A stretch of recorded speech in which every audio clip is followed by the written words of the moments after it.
அதிமுக பொதுச் செயலாளர் எடப்பாடி பழனிசாமியை மீறி தாவேக்குவிற்கு ஆதரவளிக்கும் அதிமுக எம்எல்ஏக்கள் மீது கட்சித் தாவல் தடை சட்டத்தின் கீழ் நடவடிக்கை எடுக்க வாய்ப்பிருப்பதாக சட்ட நிபுணர்கள் தெரிவித்துள்ளனர்.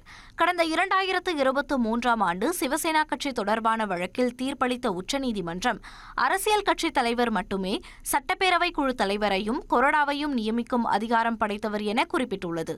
மேலும் சட்டமன்ற உறுப்பினர்கள் தனிக்குழுவாக சேர்ந்து அரசியல் கட்சித் தலைவரின் உத்தரவை மீறி செயல்படவோ கொறடாவை நியமிக்கவோ அதிகாரமில்லை என தெளிவுபடுத்தியுள்ளது. இதன் மூலம் அதிமுக கட்சி விதிப்படி சட்டமன்ற குழு தலைவர் மற்றும் கொறடாவை நியமிக்க எடப்பாடி பழனிசாமிக்கு மட்டுமே அதிகாரம் உள்ளது. அதேபோன்று சட்டப்பேரவையில் 2/3 பங்கு எம்எல்ஏக்கள் கட்சித் தலைமையை மீறினால் கட்சித் தாவல் தடை சட்டத்தின் கீழ் நடவடிக்கை எடுக்க முடியாது என்பதும் தவறான புரிதல் என கூறப்படுகிறது. அதாவது இந்திய அரசியலமைப்பின் 10வது அட்டவணைப்படி ஒரு கட்சி மற்றொரு கட்சியுடன் இணையும் போது மட்டுமே சட்டமன்ற உறுப்பினர்களில் 2/3 பங்கு ஆதரவு தேவை என குறிப்பிடப்பட்டுள்ளது.